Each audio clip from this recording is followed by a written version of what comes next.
M690 Studios, it's Talk El Paso with Andrew J. Polk. Be a part of the show by calling 915-544-KTSM, 915-544-5876, or comment online on our stream at facebook.com/Talk El Paso. It's 4 p.m. Mountain Time, and that means it's time to talk El Paso with Andrew J. Polk. Thank you all so very much for joining us here for Talk El Paso, airing live on News Radio 690 KTSM. I am your host, Andrew J. Polk. Thank you for tuning in, however you may be doing so, be it on air, online, live streaming through the free and reliable iHeartRadio app, or joining us over on the various social media pages we are up on these days, facebook.com/Talk El Paso, the Talk El Paso channel over on YouTube, Twitter at Talk El Paso, or twitch.tv. Andrew J. Polk back up on all of those today, and also back up on the phone lines. At the very least, we got at least one caller in already on the line there, I see. And we are going to be doing, as promised, the part two, the continuation, really taking the calls this time around, that we were not able to get to last week because of gremlins in the system, but those have been ironed out / beaten into submission finally. So able to take those calls. So, yeah, we got a few things, a couple of things I want to make sure we get out there for the start of the week. But, yeah, since we weren't able to do it Friday, don't worry, that won't take the place of the one for this week. But given that there was just so much frustration, if only on my part, I'm sure there were others out there, but I couldn't hear from you. So, yeah, today we are going to be taking those comments and those calls throughout both hours of the show here. So we'll be opening up the phone line here in just a bit here, as we also have Amber Banda, Patriot Chick, Ida Basic Gardner, and Austin Redfern. A lot of hand signals today. So we got Rock On. We have got Live Long and Prosper. We have got Wave, and then we just got 5. So if you want to chime in over there as you can, over on the social media, certainly will. We pop up some of the more relevant, interesting, and or comments I like here over on this kind of subjective thing I know over on the social media. Monica says about this as well. Hola to you as well as we can get back into it. Okay, just a few very, very important things for these incredibly important things happening at the start of this week, or the very least happening over the weekend, and us now able to discuss it. Probably would go straight into the phone calls, but don't worry, we'll have those up shortly here, as we got a lot of ground to make up that way. But we've been committed ever since we were doing live coverage in the field on the day back in 2019 of the August 3rd Walmart shooting case. And I mean, there is a major development over the weekend here that the indicted shooter has now being announced that he has pled guilty, according to court filings from over the weekend, and will be expected to be in court next on February 8th. So a few weeks from now, more exactly 2 weeks and 2 days from now, for a motion for rearrangement hearing. So as well as Flaco Jimenez Howdy there over on the social media. I don't have a cowboy hat handy, so I can't do that emoji or that hand signal part of it. Anyway, of course, this comes the filing in this case after the decision last week on how the charge will be handled federally. Anyway, so there not being a death penalty involved in that, apparently leading to, as well as have Robbie Flores, hello to you as well. So this apparently playing into this decision, or at the very least, it apparently does to me and many other observers, I'm sure. The decision coming up federal that there would not be a death penalty, but of course, this does not eliminate the possibility entirely. So let's have Eric von Holstein Rathlow, konnichiwa, and a wave there as well. Sure, why not? In any case, this does not necessarily end the possibility of death penalty. In fact, that part still needs to be commented on entirely. That will then, but only be able to come from the state level. Now, even beyond that, of course, we do have, fact of the matter is that given the upheaval that's been going on with the district attorney's office, and the fact that, Bill Hicks, the new district attorney for El Paso, appointed by Governor Greg Abbott towards the end of last year, has quite a lot of work that he is having to tackle right now. I mean, we basically had, after there was the decision made, or the announcement of the decision made by the federal prosecutors, some kind of wait and see / forthcoming announcements type things being said by the district attorney here in the the El Paso district's attorney for the Western District out here, covering us and the other 2 counties just to the east of us.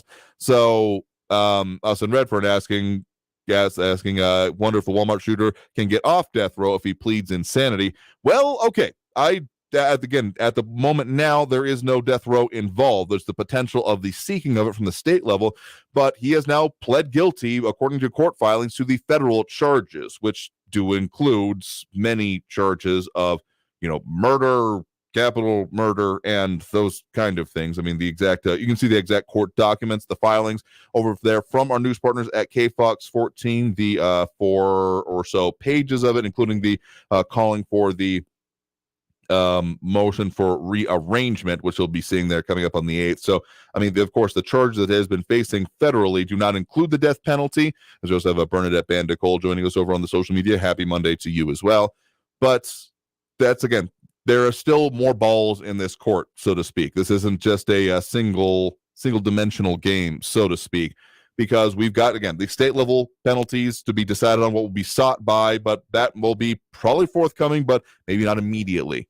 But those are some of the remaining questions, including what will actually happen with the, sentencing that comes along with it, because I don't think there's been details of any deal that has been agreed with, any plea agreement, etc. so far, except for the fact that there is now that guilty plea that has been entered. So some of the possibilities that exist out there, at least initially reacting to them, including the possibility of a sentencing phase of the trial. But again, we'll see if more documentation, more of the filings come out, maybe not anything before this next, again, early February date, second full week of February, I do believe. So again, more details to come here. At least one other thing I want to mention before we end up taking that first break of this segment and getting to those phone lines, fully opening those to try to fulfill on the promise of what we usually do towards the end of last week, but technical glitches leading us to have to do it this week.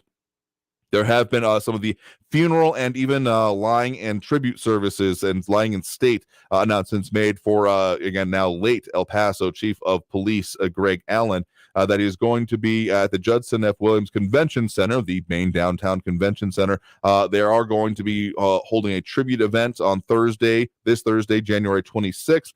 Doors opening at 5 p.m., the tribute event starting at 6 p.m., and Allen will be lying in state there for the public to pay his respects.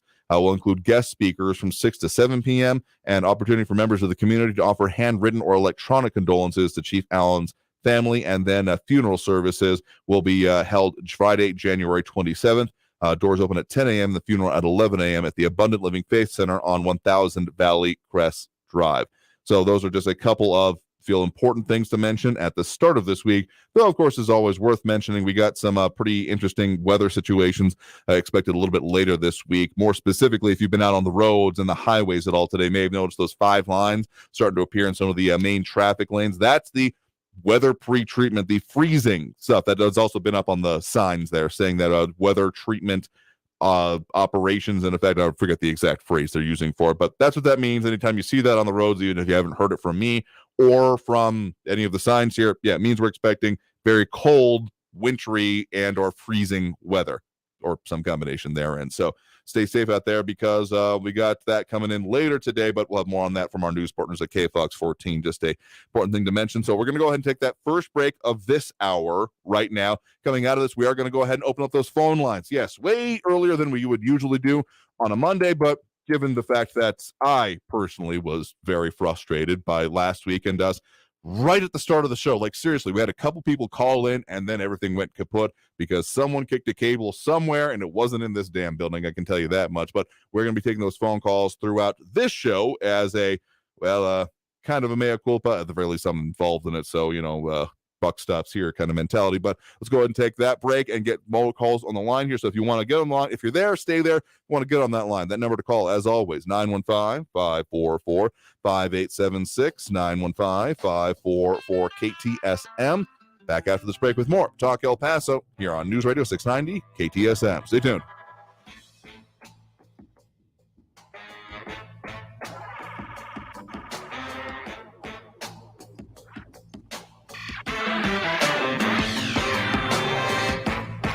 Traffic all day. News Radio 690. El Paso police are responding to a crash on Gateway West after George Dieter, just before Penndale Road. Gateway South at Sean Haggerty, a stalled vehicle blocking the right lane. Montana Avenue eastbound is slow with 9-minute delays from McRae out to Zaragoza. And an accident reported northbound Lee Trevino after Treywood Drive at Ben Crenshaw. Carrie Edwards, El Paso traffic. Winning $1,000 incites all kinds of emotions. Are you kidding? No way. What to do with it is up to you. We're going to Key West, that's it. What are you, nuts? We're going to Atlantic City. kidding. Listen for your chance to win $1,000 with inflation compensation. Listen for your chance to win $1,000 every hour from 9 a.m. to 5 p.m. Enter the nationwide keyword at ktsmradio.com for your chance to win. Brought to you by Sunland Park, Chrysler Dodge Jeep Ram, where buying a car is fun. This report is sponsored by Red Pilled America. Are you tired of listening to stories that are saturated with wokeness? If you are, then you should try Red Pilled America. We tell good old-fashioned stories that align with middle America values. Listen to Red Pilled America anywhere you get podcasts. That's Red Pilled America. El Paso. Does getting credit up to $150 a month to spend on everyday needs like food and over-the-counter products or to pay for utility bills sound good? Then ask about a United Healthcare Dual Complete Plan. You'll keep all your Medicaid benefits and get more benefits at no cost to you. Call United Healthcare today at 1-855-UHC-MORE. That's 1-855-UHC-MORE. Benefits, features, and or devices vary by plan and area. Limitations and exclusions apply. Food, OTC, and utility benefits have expiration time frames. Call your plan or review your evidence of coverage EOC for more information. Hey, Texas! This time of year is all about coming together and enjoying time-honored holiday traditions or starting your own. This winter, make sure your fellow Texans, especially those with a serious mental health condition, know how to stay informed and protected from increased COVID-19 risks associated with serious mental illness. Getting vaccinated is pro-Texan protection against COVID-19. Visit www.vaccines.gov/search to find a vaccine provider near you. The podcast Murder in Miami traces the connection between the killing of a private investigator and an international money laundering scheme. It's a shocking, surreal story of spies, smugglers, and corruption in the city that was the nation's cocaine and murder capital in the 1980s. Did he tell you who he was running the guns for? Well, it was obvious. The CIA was running that show. Listen to Murder in Miami on the iHeartRadio app or wherever you get your podcasts. What's for dinner? Burgers? After last week, no thanks. Avoiding foods due to fear of diarrhea, gas, bloating, stomach pain, or loose, oily stools? It may not be just stomach issues. It could be EPI, or exocrine pancreatic insufficiency. EPI can cause uncomfortable symptoms because it's a condition where the pancreas doesn't release enough digestive enzymes to break down food. But EPI can be managed. Use the symptom checker on identifyepi.com and talk to your doctor about your symptoms. That's identifyepi.com. Sponsored by AbbVie. El Paso's News Radio 690 KTSM. Live from the KTSM AM 690 studios, it's Talk El Paso with Andrew J. Polk. To be a part of the show, follow on Facebook at facebook.com/Talk El Paso. Now here's your host, Andrew J. Polk.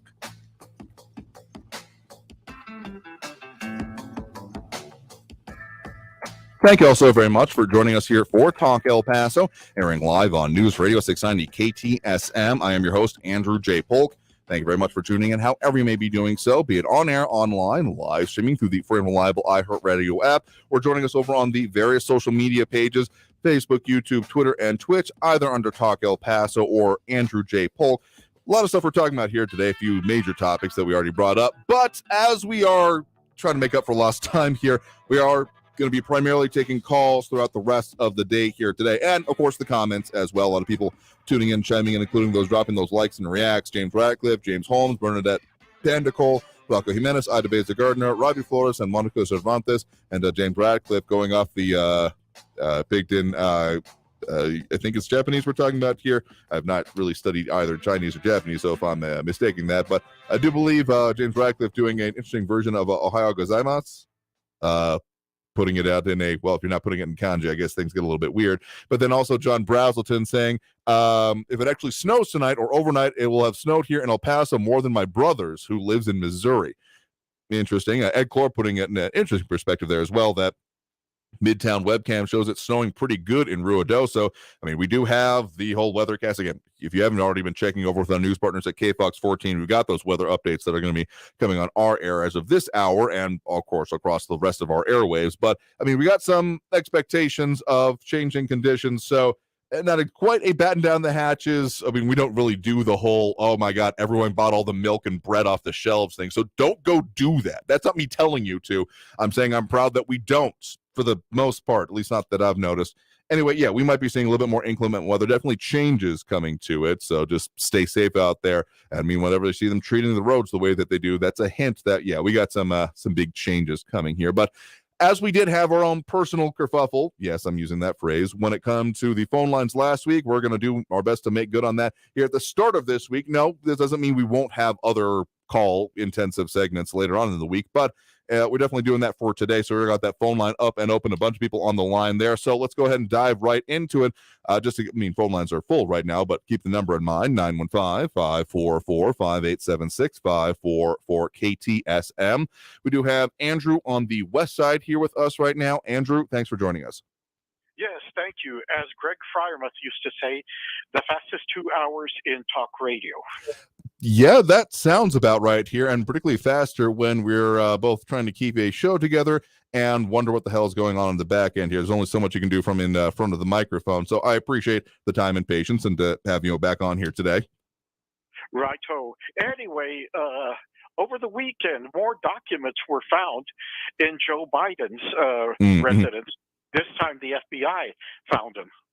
Yeah, more searches have been doing, and as of last check, anyway, of the questions about potentially searching of other locations, that kind of a thing. So, yeah, this is by no means done, I would have to say.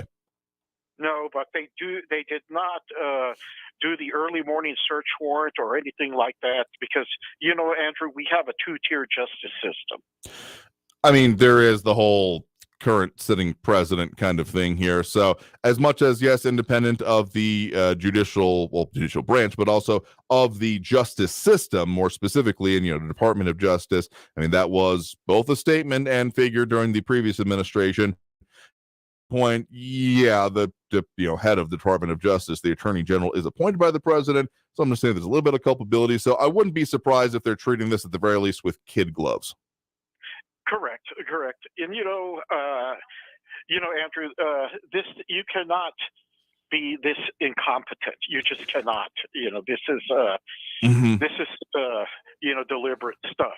I mean, I usually go by the phrase, do not assume malfeasance when incompetence is just as fitting. Paraphrasing it there a bit, but I got to say, when you start getting to, there are certain levels, there's certain scopes, there's certain sheer amounts of, in this case, document that start testing my base assumptions when it comes to that and whether it really still applies or not. True. A couple of things I wanted to say briefly. Well, yeah, we had another shooting this weekend in California, one of the states that has the strictest gun laws in the country and that has local preemption laws. You cannot get a handgun, a license to carry a handgun unless you have very specific or meet very specific requirements. I'm sure Raul is going to bring it up later in the program, but anyway, next thing on this August 3rd shooter.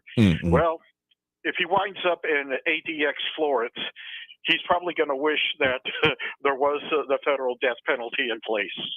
I mean, okay, so the specifics on what he is accepted to by pleading guilty, again, not fully clear and or publicly released as of yet, but some base level assumptions I am just making on this kind of a thing. I mean, there's not a whole lot of previous case law, local circumstances certainly to be pointed to here, but I would expect that phrases along the lines of life without possibility of parole are there at least part of the conversation, if not finally going to be put to it. Again, some of the initial questions I have are will there be a sentencing phase of the trial here? Will that still go through that? Which would lead to there still being the possibility of arguments happening, again, in the federal side of the trial, and even, I think, probably most impacting victim statements. So that is what I will be looking forward to. May not get any real concrete answers before or maybe even after February 8th, that next rearrangement hearing. So still a lot swirling around this, but I guess some of the big questions of the path forward and what it looks like getting a little bit clearer with, again, announced as of or filed on Saturday anyway with the federal court there, the guilty plea by the indicted shooter there. True. Well, all I can say is I would not want to be the court services officer having to do that pre-sentence investigation report. So that's for sure. Yeah, I mean, nothing about courts are simple, or, I mean, as much as we have the concept, and I support the concept of speedy justice, it's definitely going to be a more process to come. That much I am positive about. Very, very true. But like I said, if he winds up at ADX Florence in Colorado, that place is no picnic. if I were him, I'd want to be going back to the state of Texas so I could get the death penalty, because that's no life to live out there. But it's pure psychological trauma out there.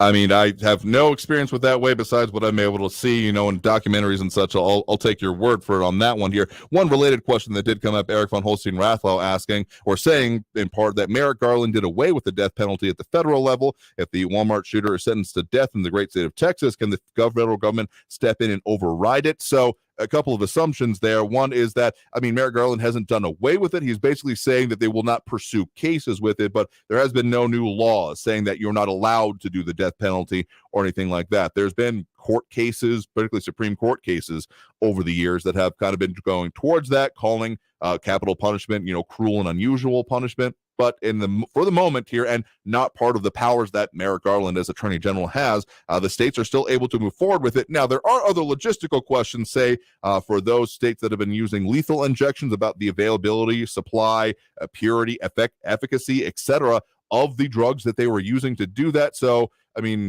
those don't come up that often, so I'm not really sure where the state of Texas stands on that. But I guess I have certain assumptions about the state of Texas may be willing to look at other methods, even if that isn't available, particularly in a circumstance like this. Well, Merrick Garland is following the lead of Biden. Oh, Biden sure. does not believe in the death penalty, and he did impose a moratorium. Biden wanted a moratorium on the federal death penalty. Yep, and we've seen this in, I can't think of an administration right offhand here because it's kind of before my time and being in this chair and being able to pay attention to these kind of things, but there have been previous moratoriums like this put in place where, again, federally, not really moving forward, but it can, at the very least, kind of be, it's complicated, but it can be pursued in a way at the state level anyway. Yes, they just have to file a writ of prosecution, and get them back to the state side, but it can be pursued. Anyhow, I turn the mic back over to you. You have a good evening and great Monday. All right, absolutely. You too. Appreciate the point in the call. You have a good one there as well. Likewise. All right, and with that, we got time for more calls. Again, we're going to be doing the whole kind of trying to make up for what didn't happen on Friday when we had our phone lines decide to take a semi-permanent vacation, but back up and working now. So again, that number 915-544-5876, 544-KTSM. Patriot Chick putting forth the idea that the shooter needs to be deleted. Appreciate the use of phrase there, saying not housed at the expense of taxpayers. So I will say that has been a debate that's been going on, well, since I was in debate club and doing those kind of classes, because the thing of it is that it's not a simple process to even go through and complete the death penalty. Essentially, one of the core concepts of our criminal justice system is, and this isn't always applied here, but the way it was always put to me, and I appreciate at least the concept of, even if execution was, and no pun intended, a little bit fiddly, is that we would rather let a guilty person go than impose a burden on an innocent person through whatever means or whatever justifications, mistakes, etc. is made with that. And there's no higher burden than, of course, when we're talking about capital punishment. So the amount of, let's say, the procedures, including, of course, appeals that come along with this are intensive. And even just the process, the requirements of it, the court cases that go with it. It's been a few years since I've looked at concrete numbers, but there are some definite and major circumstances in which it is actually more expensive in order to complete and actually see through the death penalty. Even if we're not talking about someone who's been in the prison system and sticking around for decades or, the majority of their life kind of thing, it can still end up being more expensive because of, just the stringent and incredibly stringent requirements, processes, etc., that are in place for it. So something to consider there. If you want to, the real justification that comes down to it is is this person beyond, there's certain standards and phrasing of it, but essentially, is this person too dangerous to be allowed to exist on this plane anymore? And comes down to that. If you want to make that judgment, that's one thing, but you better be damn sure about it. Just got to say here. Anyway, let's go ahead and take that next break right now. We got more calls in the line, and we'll certainly get into more of those. But again, kind of doing the makeup free-for-all show, Manic Monday. I don't know how I feel about that. But very least, we're taking those comments and calls here, including more on this subject that we'll get to after this break. So just remember that number. Phone lines open now, 915-544-5876, 915-544-KTSM. Back after this break with more Talk El Paso here on News Radio 690 KTSM. Stay tuned.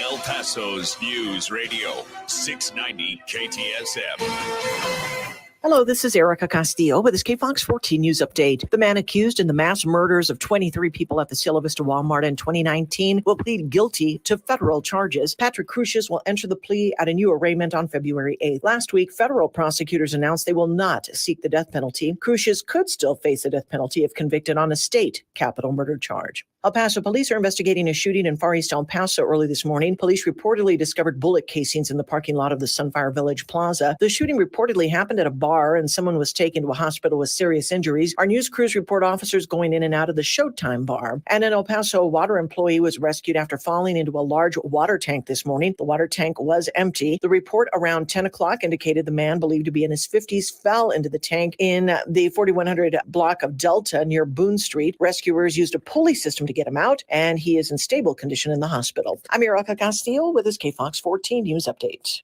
News Radio 690. Traffic all day. No major crashes on your El Paso freeways right now. There's a little bit of stop and go with minor delays southbound loop from the I-10 down to Alameda exit. The 54 south is slow between McCombs and Kenworthy. Montana Avenue eastbound from McRae out to Zaragoza is a 13-minute delay. Road construction got you down to one lane, South Desert Boulevard, southbound between Las Muchas and the loop. Carrie Edwards, El Paso traffic. From the KFOX 14 Severe Weather Center, I'm Chief Meteorologist Brad Montgomery. It looks like an interesting evening. We're going to go colder, gusty, rain showers changing over to snow showers as we move into the nighttime. If you're going to be heading out this evening, definitely want to stay bundled up. Cold start tomorrow morning, around 32 degrees El Paso, and it looks like a cool one for a Tuesday. 20% chance of morning flurries with highs in the lower 50s by the afternoon. From the KFOX 14 Severe Weather Center, I'm meteorologist Brad Montgomery. This report is sponsored by Lowe's. Save on appliances and more at the Truckload event at Lowe's. Get an additional 10% off all in-store clearance appliances and take home what you buy same day. Shop the Truckload event today.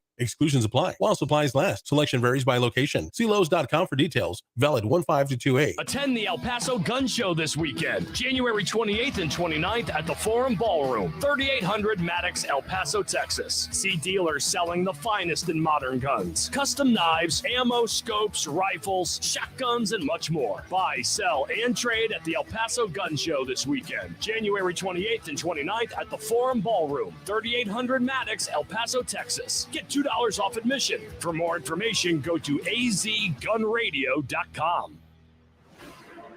Empowering customers this spring, El Paso Electric presents Smart Meter Technology.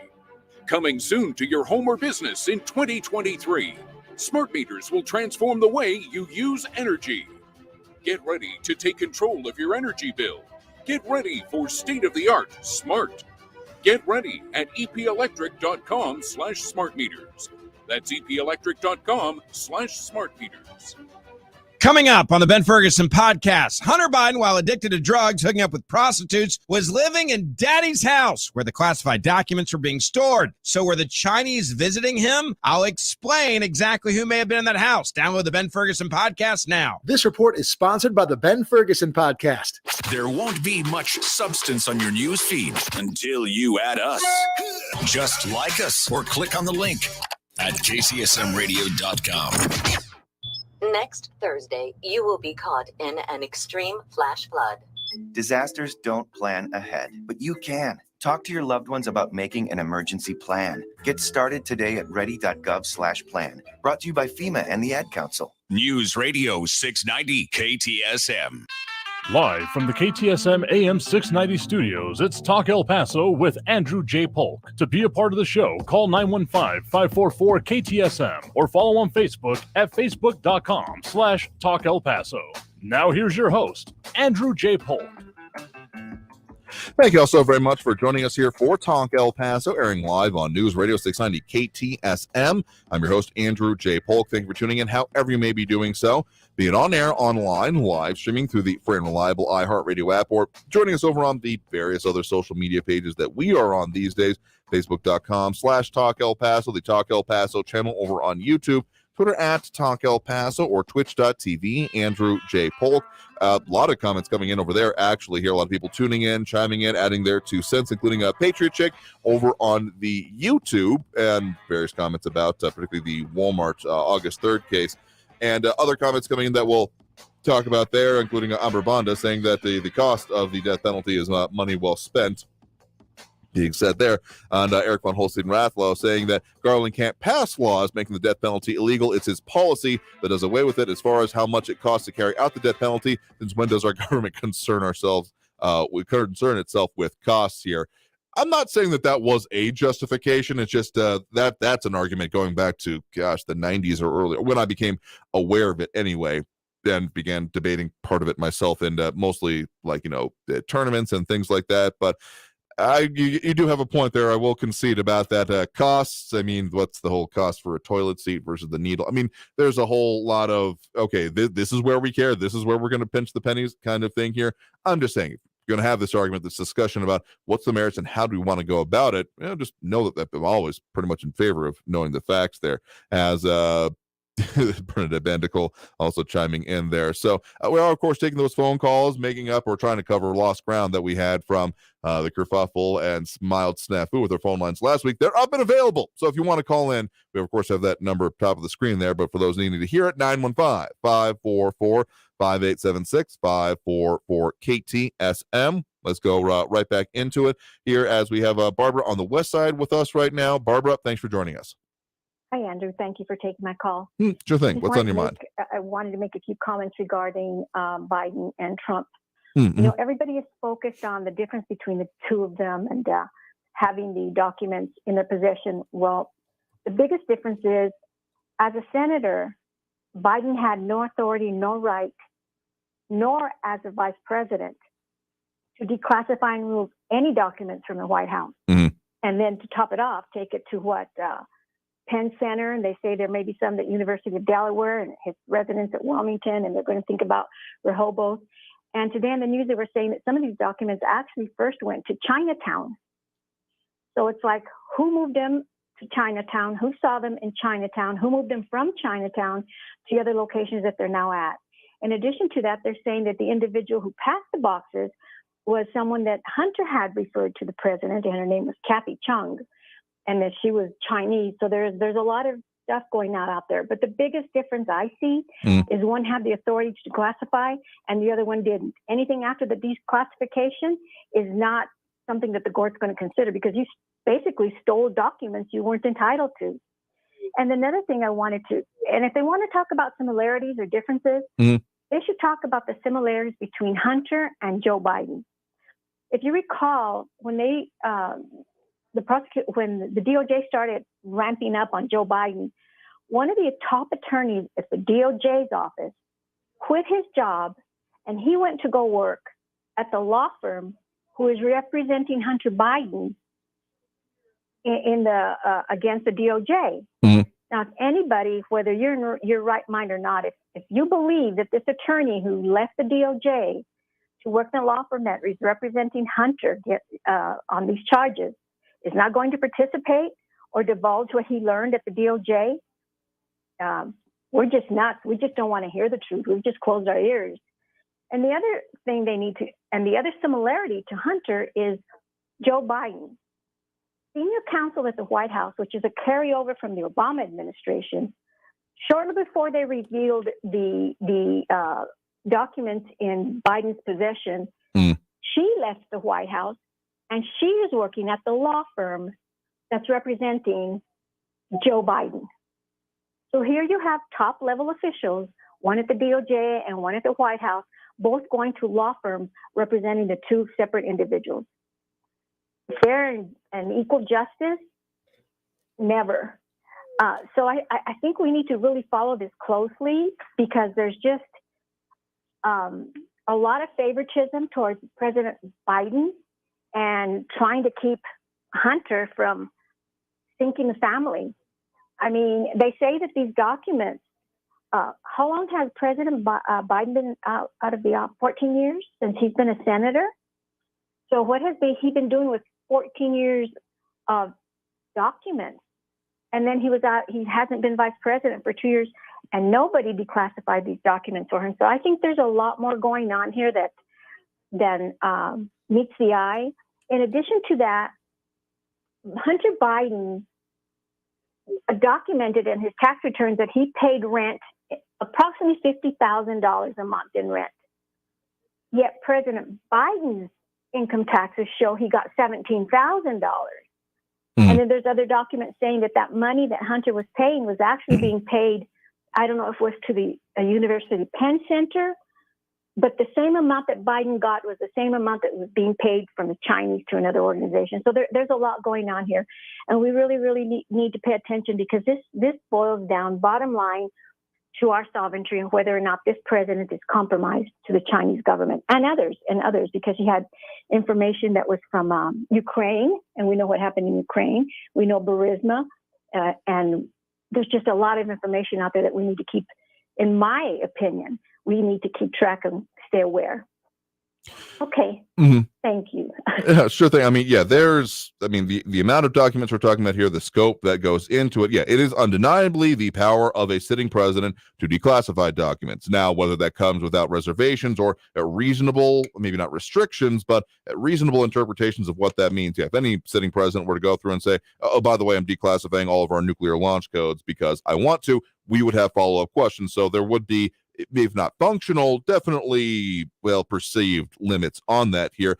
And I mean, there are certainly going to be circumstances in which, and I've been aware of previously, where people who did not have the power to declassify information certainly had access to it. Now, I've mostly dealt with it on the functionary side, the people who have a job to do, as opposed to a elected official, decision maker, so to speak, however you want to end up putting it there. So, I mean, there's certainly circumstances where there could be some, but having it constantly and again for years and other time frames, yeah, that certainly raises questions that definitely make it so that I would support there being a full investigation into this, as the other part of it. As I was talking with a caller, Andrew, earlier, I'm not surprised that there may be some kid gloves here, some differences in the way the investigations are proceeding. I mean, raids or lack thereof, that kind of thing here. And I'm not going to be surprised about this here, but I fully support it going through. I guess beyond even the, again, functionary part of it, of what the heck was going on here and how was this allowed to continue on, will be what implications this might have for upcoming elections. There's already had been rumblings of an idea of there being the president possibly even being primaried out of this actual election. I mean, if there's the possibility of having, I can't even, with it not, I'm going to call it not living memory, at least not in my lifetime anyway, that we've seen a sitting president who was eligible for re-election not be able to go up for election. So that would be, well, okay, I'm going to call it not quite unprecedented, but again, within, living memory kind of thing, not exactly having happened. So the fact that specter has also been raised by this will be another interesting one too. Outside of the investigations and all those part of it, one I'll be keeping an eye on for sure. Absolutely. It's important that we know who we're voting for. Yeah, definitely here. So, I mean, yeah, we're doing that whole, free-for-all thing today here to make up for Friday. So I appreciate the point in the call. You have a good one there. Thank you, Andrew. You too. All right, and with that, we're going to go ahead and tell you what, let's get one more call on the line here before we end up taking that next break. Again, keep that number in mind, 915-544-5876, 544-KTSM. The Patriot Chick saying the amount of classified documents really doesn't matter. It's a crime for 1 or 1,000 documents in possession here. Again, fully support the investigation, as I am the previous time, most recent, still ongoing technically time this has come up here, is because there are questions, legitimate questions about what the hell exactly has been going on that you and I, regular people, that is to say, may never know the true answers of, but making sure it's gotten to the bottom of should definitely be important. Anyway, let's go ahead and take that one more call before we get to that next break. We do have Raul in the Northeast on the line with us here right now. Raul, thanks for joining us. Hey, Andrew. Barbara the Trumper. Hey, Barbara, the messiah of manure, mendacity, maliciousness, and malevolence, Donald Trump, he's screwed. He's screwed big time, and that's because he's reaping his karma. That's what's happening. Hot off the press, breaking news: 2 students killed and a teacher hurt in Des Moines shooting. And then there was a 6-year-old who shot his teacher using his mother's gun. And then, so here we are 3 weeks into the new year, and we got 36 mass shootings in America. This is America 2023. You know, America can never be great when no one is safe anywhere, anytime in the USA. Americans have lost their freedom from fear of being shot while shopping, partying, worshiping, working, or the fear of having their kids killed while at school. You know, also the gun nuts can buy as many assault weapons and guns as they want. Thanks to the NRA, the merchants of death plutocrats, and their purchased politicians, primarily in the GOP. You know, the founding fathers thought that the right of the people to own arms, well, rather, if they thought that the right of the people to own arms was unequivocal and unfettered, they would not have included the qualifying language at the beginning of the sentence, being necessary for the security of a free state. Now, there's always been bad, violent, crazy people willing to brutalize and kill people to get what they want, or to exact harm or death for some slight. What there hasn't always been was the easy availability of guns for bad people. There are lots of crazy people in the United States and more guns than there are Americans. That is scary. Imagine how ruined the lives of the parents and the siblings, the kids who were killed while at school. I know you don't have any kids, Andrew, but just imagine for those parents and the brothers and sisters of the little kids killed at school. That is America. They'll have to live with that. They will never have a sense of real security in this country, I think, and rightly so. Now, we are the only developed country in the world where this happens. And, you know, talking about crazy people, 4 more Oath Keepers were found guilty of seditious conspiracy for their attack on the Capitol. And previously, 2 of their Oath Keeper leaders were convicted of seditious conspiracy also. There are people flipping, and these flippers are saying they were there for Trump. Trump planned and incited this insurrection. He's responsible for the people being killed there. He is the worst thing that has ever happened to this country, but Andrew doesn't think so. You are correct, because I can think of many, many, many really bad, awful things that have happened in this country here, but not trying to do moral equivocation there on the part of it here. Let me just say this, that I mean, like, okay, let's go with like Pearl Harbor. I don't know. I'm going to call that one maybe a really, really bad thing that if we were equivocating could be right up there. But or like 9/11, like, okay, come on. If you're going to say that something is the worst thing ever, and we know, I mean, like, if I can hold up on a postcard saying that a flashcard that, oh yeah, this is what you're going to talk about here. Anyway, let me just say this here, that if you're living in fear constantly, maybe you should talk with a counselor, mental health professional, etc., because I mean, sure, if you're going to pay attention to the headlines and the major things that end up being at, like, say, the top of the newscast every day here, I mean, sure, they're worth paying attention to, but if you let those rule your life here, you definitely need to be, like, I don't know, keep things in perspective here. You don't like the former president. That's obviously your prerogative there. If you think that it's immediately going to flip here, maybe if there was something along the lines of one of the laws that has been actually being proposed here. Let me find if we can find a listing of it. But because it's a potential of it. Oh yeah, the Leading Against White Supremacy Act of 2023.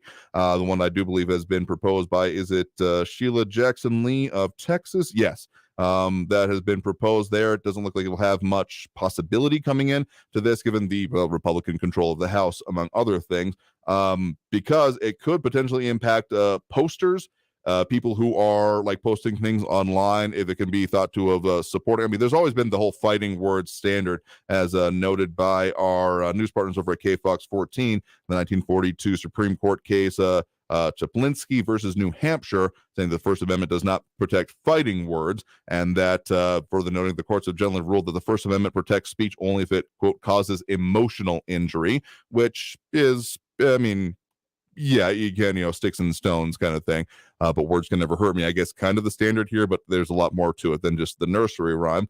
But to say that, well, the president told us to come to the Capitol, and therefore we decided to take actions on it here. Again, the legal repercussions are the part we've had this issue on the whole time here, because should there be held responsible, or at the very least individuals making decisions based on previous actions? Absolutely. But when we start getting into the legal ramifications and court cases being filed against someone who said that, hey, I don't like what's going on, and then someone else saying, okay, well, that means that I should start a riot, so to speak. I don't know if that's going to be a standard you would want applied to yourself in your own life, among other things. So the idea of you don't like him, you want to go away forever, sure, but the devil is always in the details. And if you just think that someone should be lynched, regardless of what the consequences are and what comes down to it, that's definitely not a standpoint you're going to find me supporting there in any case. So let's go ahead and take that next break right now. Coming out of this break, we got more calls on the line, more comments that we're getting to here, as well as kind of doing that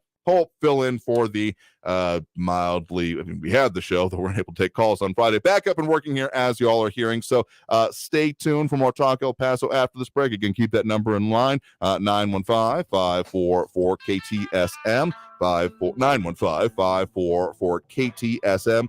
915-544-5876. Got to make sure you get the 915 in there. Back after this break with more Talk El Paso here on News Radio 690 KTSM. Stay tuned.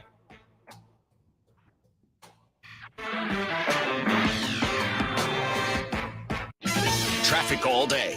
News Radio 690. There's a crash on the I-10 westbound approaching the 54 Patriot. It's blocking the right lane and causing a little bit of a backup to Paisano Drive right now. Expect some delays. Joe Battle southbound at Edgemere. A stalled truck blocking the right shoulder. Slow traffic on the Gateway South between McCombs and Kenworthy. It's a 12-minute delay. And Montana Avenue eastbound from McRae out to Zaragoza. 13-minute delay there. Carrie Edwards, El Paso traffic. This report is sponsored by Jackson Hewitt. Jackson Hewitt gets you your biggest tax refund guaranteed, plus a chance to double your refund or win weekly prizes with their Double Your Refund sweepstakes. File your taxes on the double. No purchase necessary. U.S. residents 18 or older who file a 2022 federal tax return. Ends 4/2/23. Hey, El Paso, Ivan Ochoa, General Manager from Sunland Park Chrysler Dodge Jeep Ram Fiat. Thank you, El Paso and surrounding areas, for helping us be El Paso's #1 volume dealer in new Chrysler, Dodge, Jeep, and Ram sales in 2022. Our goal is to ensure that everyone gets the best deals and exceptional trade-in offers so we can be #1 again in 2023. Trade in and trade up for less during the Start Something New sales event at Sunland Park Chrysler, Dodge, Jeep, Ram, Fiat. For a limited time, get super low 2.9% APR for 72 months on new 2022 Ram trucks. Super low 1.9% APR on 2023 Jeep Grand Cherokees and get $3,000 off MSRP.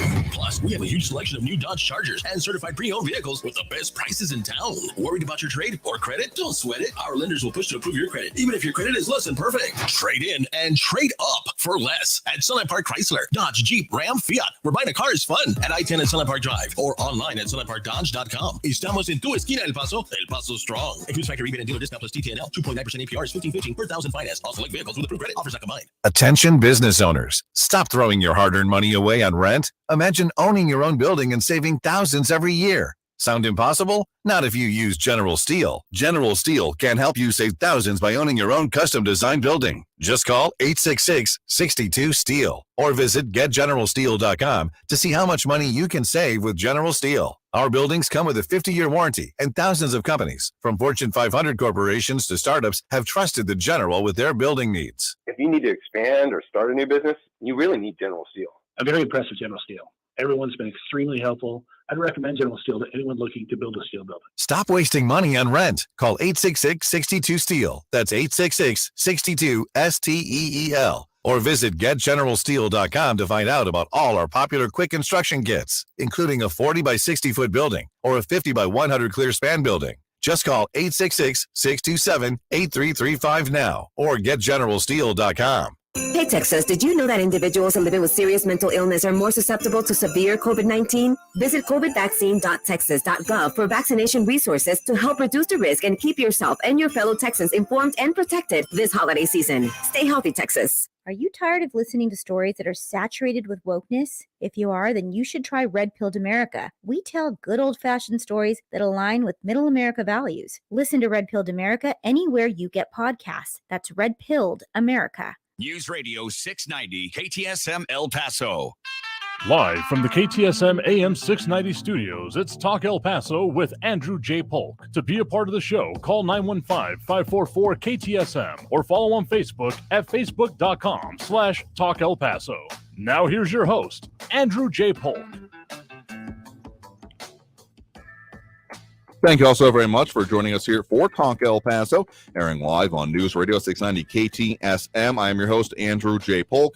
Thank you for tuning in, however you may be doing so, be it on air, online, live streaming through the free and reliable iHeartRadio app, or joining us over on the various social media pages that we are up on these days, facebook.com/Talk El Paso, the Talk El Paso channel over on YouTube, Twitter @Talk El Paso, or twitch.tv, Andrew J. Polk. A lot of ways you can get at us, a lot of comments that are, of course, coming in, among other things, on the social media, including Robert Gable, Patriot Chick, and others on the YouTube. A lot of dropping those likes and reacts that we do appreciate, including James Ratcliffe, James Holmes, Bernadette Bandicoot, Flaco Jimenez, Ida, Beza, Gardner, Robbie Flores, Monica Cervantes, and more. I think we got, tell you what, I think we'll have to go ahead and take that next break right now as it is. So we are doing the phone calls. We're all doing all of that and what comes along with it, as we are, again, trying to make up for lost ground from the kerfuffle and snafu and all those fun little acronyms that apply to it that I can't say the full things they mean on air from last Friday, but we got the phone lines working up again. Gremlins have been exorcised from the system. Hallelujah. Anyway, we'll be back with those calls here after this top of the hour news break and, well, all that comes along with it. So stay tuned. More Talk El Paso after this here on News Radio 690 KTSM. Again, the number to call if you want to get on the line, squeeze your way in, is 915-544-5876, 544-KTSM. Back after this break with more. Don't go anywhere.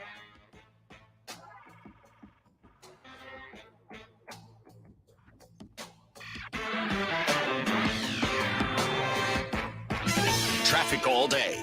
News Radio 690. There's a crash on the I-10 westbound approaching the 54 Patriot. It's blocking the right lane and causing a little bit of a backup to Paisano Drive right now. Expect some delays. Joe Battle southbound at Edgemere. A stalled truck blocking the right shoulder. Slow traffic on the Gateway South between McCombs and Kenworthy. It's a 12-minute delay. And Montana Avenue eastbound from McRae out to Zaragoza. 13-minute delay there. Carrie Edwards, El Paso traffic. I never write reviews, but Navage is so amazing, I had to leave one. Nothing's ever cleared out my sinuses as well. I'm blown away by how Navage works. That's a review from Carrie, and it's one of over 100,000 online testimonials praising Navage. I'm Martin Hoke, the inventor of Navage Nasal Care, and I've talked about flushing out allergens, viruses, mucus, and germs, how Navage's powered suction can help you breathe better, and how your nose is the body's air filter, and Navage will clean it out. But don't take my word for it. What do people like Chad say, who wrote, Navage has helped clear out my nasal passages every single night. My wife says my snoring has gone way down. Snorefest be gone, unquote. Navage is the all-natural solution trusted by over 3 million customers to help you breathe better, sleep deeper, snore less, and stay healthier without drugs. Navage is available at Walmart, Walgreens, CVS, Rite Aid, Target, and online. Navage, N-A-V-A-G-E. Clean nose, healthy life. Welcome back to the Dog Show. Up next, we have Satchmo. Satchmo is a member of the Shelter Pet Group. That's right, a group known especially for their couch snuggling, ball chasing, face licking, and of course, companionship. Now, let's see him in action. Look how he makes eye contact with his person. That's actually known as the treat stare. How intuitive, and now he appears to be excitedly turning in circles. Ah, the happy dance so common with this group. But really, the best way to know an amazing shelter pet like Satchmo is to meet one. Visit theshelterpetproject.org today. Adopt. Brought to you by Maddie's Fund, the Humane Society of the United States, and the Ad Council. KTSM AM El Paso is News Radio 690, an iHeart radio station. Standing up for what's right. Helping out when things go wrong. Seeking the truth and speaking our minds. Not just making records, but breaking them. Leading the way behind the camera, beyond the runway, and on the silver screen. Not just making our mark, but making a difference. Now that's a job for a Girl Scout. Girl Scouts, preparing girls for a lifetime of leadership. Why should you volunteer with Meals on Wheels? I never thought that 5 minutes could make so much difference in the lives of 2 people, but it has. Drop off a warm meal and get more than you expect. Volunteer at americaletsdolunch.org. Brought to you by Meals on Wheels America and the Ad Council. Always just minutes away from the latest news around town and around the world. It's important to know what's going on, especially around the world. News Radio 690 KTSM. News on the hour and the hat. Traffic and weather all day. News Radio 690 is KTSM AM El Paso, an iHeart radio station. NBC News Radio. I'm Brian Shook. 2 students are dead after a shooting at a nonprofit mentorship program in Iowa. Police in Iowa laid out the details known so far. The initial call said that there were multiple people shot and injured. First officers here did find 3 people with gunshot injury. 2 of them were in very critical condition. The officers at the scene did perform CPR until the medics were able to get here and get them up to the hospital. It happened near downtown Des Moines, where a teacher was also injured at the Starts Right Here mentorship program. New details are emerging about the suspect who's accused of killing 11 people on Saturday in Southern California. Police in the suspect's hometown of Hemet, 85 miles southeast of Los Angeles, say the 72-year-old man came into the police station on January 7th and 9th. On both occasions, he reportedly complained about alleged past fraud, theft, and poisoning involving his family in the Los Angeles area 10 to 20 years ago. Police say the suspect promised to return with documentation of his claims, but never did. President Biden will host Democratic congressional leaders at the White House Tuesday. Press Secretary Karine Jean-Pierre said leaders plan to discuss a range of issues as there's a looming standoff between Democrats and House Republicans over raising the debt ceiling. Biden also plans to meet with House Speaker Kevin McCarthy on the issue, although the White House has yet to say when that will occur. Wall Street is closing higher to start the week. Natalie Migliori reports. Tech shares helped boost markets with Tesla and Apple both rising on expectations that China's reopening will be good for business. At the closing bell, the Dow Jones gained 255 points, the S&P 500 added 47 points, and the Nasdaq rose 223 points. I'm Natalie Migliori. Southwest Airlines is giving some employees a bonus following last month's travel crisis. You're listening to the latest from NBC News Radio. In recent months, demand for type 2 diabetes management drugs has soared. Aaron Real reports their popularity combined with global supply issues has led to a shortage of Ozempic. At a higher dosage, semaglutide, the active ingredient in Ozempic, is used for weight loss. Ozempic manufacturer Novo Nordisk sells the higher dose under the different brand name Wegovy. Wegovy is part of a class of drug called GLP-1 antagonists. They mimic a hormone that helps reduce food intake and cut appetite. In clinical trials, Wegovy was shown to reduce body weight by around 15%. Many with type 2 diabetes that relied on Ozempic to treat it have been left scrambling to find the medication. Prices of these drugs is expensive. Wegovy costs as much as $1,700 a month without insurance. The rich and the famous have been reported to be using this drug, including Elon Musk, who wrote on Twitter that Wegovy helped him lose weight. The IRS is going into the 2023 tax filing season with thousands of new customer service representatives thanks to funding from the Inflation Reduction Act. Some 5,000 new reps will help slash call waiting times and shorten the processing time for paper tax returns. Egg prices have some making a run for the border. Egg smuggling has become a huge issue for Customs Border Protection. Rick Pauza at the Laredo Port of Entry in Texas says over the past few months, busts are up 300%. Fresh eggs are prohibited from entry into the United States. There's certain animal diseases that can be carried by fresh eggs. And while egg prices are high here, he says it's not worth it to smuggle them in from Mexico. Fines start at $300. I'm Michael Board. Slow drivers may soon face heftier fines in South Carolina. What's commonly referred to as the Slowpoke Bill allows police to fine slow drivers in the left lane $25. It was passed in 2021. The new version of the bill increases the fine to $100. Brian Shook, NBC News Radio. Now your chance to win $1,000. Just enter this nationwide keyword on our website. Pay. That's pay. Enter it now. This report is sponsored by Red Pilled America. Are you tired of listening to stories that are saturated with wokeness? If you are, then you should try Red Pilled America. We tell good old-fashioned stories that align with middle America values. Listen to Red Pilled America anywhere you get podcasts. That's Red Pilled America. Why do you buckle up when you get in your truck? Maybe you do it to get home safely to your loved ones, or because you take your job as a professional driver seriously, or because you want to follow the law to stay safe. Remember, it doesn't matter how long you've been driving, or even if it's a quick trip. Wear your seatbelt to stay safe on the road. Learn more at www.sharetheroadsafely.gov. That's www.sharetheroadsafely.gov. And remember to buckle up when you get behind the wheel. Paid for by FMCSA.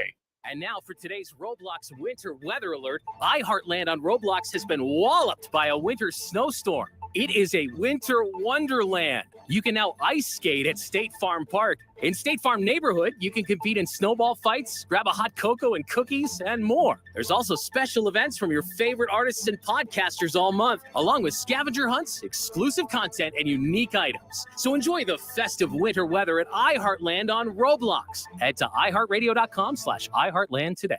I am incredibly proud to be a physician here at St. Jude, to be in a place where I know my patients are going to get the top-notch care, not only care, but also research happening 24 hours a day, 7 days a week. Every single person that contributes is a part of that St. Jude family that makes that happen. Because of everyone that is really committed to the mission of St. Jude, we're giving families hope. St. Jude Children's Research Hospital. Finding cures, saving children. Learn more at stjude.org. El Paso's News Radio 690 KTSM. Live from the KTSM AM 690 studios, it's Talk El Paso with Andrew J. Polk. To be a part of the show, call 915-544-KTSM or follow on Facebook at facebook.com/Talk El Paso. Now here's your host, Andrew J. Polk. Thank you all so very much for joining us here for Talk El Paso, airing live on News Radio 690 KTSM. I'm your host, Andrew J. Polk. Thank you for tuning in however you may be doing so, be it on air, online, live streaming through the free and reliable iHeartRadio app, or joining us over on the various different social media pages we are up on these days, facebook.com/Talk El Paso, the Talk El Paso channel over on YouTube, Twitter at Talk El Paso, or twitch.tv, Andrew J. Polk. Now, we usually have the phone lines open at this point during the program regularly, more or less, but at this point, we're also doing it as a makeup free-for-all. Don't worry, we'll still keep the Fridays sacrosanct, anyway, as we do on this program, but given we weren't able to this last Friday, doing some makeup here and trying to get back on track and make good on our promises to both talk about the things here in the borderland that affect us directly, because no one else is going to talk about those besides the way we do, but also give you all a chance to air out, and the press relief valve, can't leave that going there, because we've got a lot of situations going on, including anytime the whole egg situation comes up, someone starts talking about machaca, Bloody Marys, red beer with spicy Viejo Clamato, and menudo, other things over there. Oh, geez, you're going to it just came from lunch, I swear, but they're making me feel hungry as well. So, but yeah, there is some egg smuggling even going on in our region. I've seen some national reports, like reporting on situation, including mentioning of Ciudad Juarez, which apparently, so don't usually cross myself here, it's been several years in fact, but someone's saying that there's much lower prices right across south of it, so that there's been a part of the local circumstances we're looking at here. RJ also saying some of us are foodies and maybe alkies. I mean, I'm just saying, I'm not surprised about that here. Both in moderation can usually be a good thing, but yeah, the whole idea of there being egg smuggling, I mean, there's been, what is it, not salami, but bologna smuggling, intentional or not, going on in our region for a while now. I mean, as much as any smuggling is a serious issue, I can't help but laugh whenever I see that come up, because seriously, is it that good / cheaper that you'd be willing to do that when there is so much more, okay, impactful is not the right phrase to use here, but significant things to be smuggled? Anyway, a lot more comments coming in about that and other things, including here, but let's go back to those phone lines now. Again, 915-544-5876, 544-KTSM. We do have Frankie and Messi on the line with us here right now. Frankie, thanks for joining us. Wow, small wonder. The phones are working. Yippee-yi-yay. Unbelievable whatever happened. Anyway, here I am. But the wife and my number 2 son took off for Florida for a week, and I'm stuck in the house all by myself with a cat. So I figured I'd call you, the program, get some inspiration. So right out of the box, let me say something. This classified document stuff, it's haven't been in the business. This is serious stuff. I don't care if you're president. I don't care if you're Jesus Christ. Listen, you got control of national classified information. I don't care if Joe Biden, the Dunny Dotard, or whomever. Where is the person in control of these top secret documents? When I was in the business, there was a person, a security with the top secret document custodian, whatever, and they had to register. You came in, you signed it out, when you signed it back in. So I don't know how in the world that JB, from the time he was a senator all the way up to now, and he's got this stuff, where is the custodian? That's my number one question. I can only assume that on the back end there's quite a lot of chain of custody, but I mean, if it's dating back that far, I mean, more than a decade, that may be more or less difficult too. I mean, people may have retired by this point. So it still raises questions that needs to be answered, which is why I fully support the completion of both of these investigations, parallel if you even want to call them, but for also anyone else, because, yeah, this is serious stuff. Classification ain't just a, well, no one should know about this. It's not like a, hey, let's classify this just for fun kind of thing. I mean, there's different levels of it, obviously, and I'm more concerned about, the TSSCI information than I am just the secret stuff, but none of it is unimportant. Well, you're 100% right. I mean, like I said, when I was in the business, military and the federal side, this was sacrosanct. This is insane. Now, having said that, I did a little bit of superficial research over the weekend because, of course, you're not on. Relative to income taxes, state income taxes, property taxes, the whole night. Comparison between New Mexico and you guys in Texas. Now, in New Mexico, we don't have a sales tax. We have a gross receipt tax, okay? The only other thing you get hammered with is state income taxes, which is a sliding scale. Most is 6%. Okay. And then the rest of the stuff, it's just go and do whatever, right? You guys in Texas got a sales tax up to yingy-yangy, and then you wind up getting your property taxes 14 different ways to Sunday. You guys down there, because it's going to happen with all these millions of people you're bringing on in, you need a state income tax. That's what you need. Get your duckies in line. That's what I want to say about that. I mean, yeah, we kind of got into that a little bit on Thursday, I guess, last week here. I don't see, again, with the current makeup and composition and likely demographics changing, what not have you, I don't see that happening anytime in the near future. What I do see is possible, so this guy, I guess, kind of answers Kevin's question from last week, I think, who asked it about what could be done here. I see it moving towards those sales taxes, excise taxes in general, where it's not on something that you own or that you are or that you currently have possession of, but what you're buying and what you're doing. Like if you're fishing, using a highway, buying something new, those kind of things being where that is kind of the motion. And you might think, okay, won't that maybe say, a big company like Amazon wanting to sell stuff out of here, therefore having to pay higher taxes on what they're selling? Yeah, I could see that potentially being a thing, but otherwise of headquarters, if you're not being taxed on the infrastructure anymore, I guess there's a give and take, and I'm sure there's a whole lot of marketing that'll come along with it, but that's the direction I see as more possible than not, given, the statements that have been made, the way things have been set up, etc. Well, you guys, Texas, I'm talking, from the current numbers, got $27 billion bucks, the way the argument is going, that's out there to be able to give all you property owners out there a cut. And if you divide it, it's going to be a piddly little amount. So you got to come. I mean, if you want to be able to survive in a civilized society and have things that you expect a civilized society to have, you got to come up with something else. That's all I want to say about it. And Jesus, I'm so glad your phones work.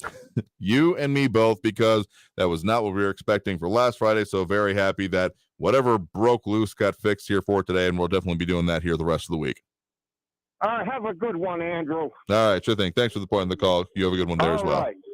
All right, and with that, I think we got time to take another call or two before we hit that next break right now. Louis Pinato saying more taxes. Yeah, right. It wouldn't be the idea of just having more taxes overall. The idea would be to shift the taxes. So make it so that there's less property tax, or it's even been floated, the elimination of the property tax. That one I'm not going to hold my breath on, even given the makeup of the legislature, et cetera, about that being able to be done effectively. But, frankly, there's probably going to be some strong evidence being pointed to out of this legislative session with the, tens of billions of dollars that are in the surplus amount here. I mean, there's still, about $50 million considered left up from grabs after the initial budget was set here. So a lot of gas left in that tank for things and priorities to be assessed this session.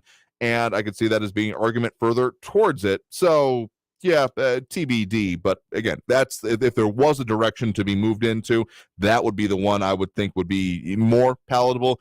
though I think there's going to be plenty of arguments of people in that same vein saying, okay, why don't we just not have the taxes overall instead of just switching it? So that's why I'm saying a cloudy crystal ball time is what I'm really calling for here. But if there is a desire and a want, that would be the way it would go there. All right, one more call here. We do have Kevin on the east side here with us right now. Kevin, thanks for joining us.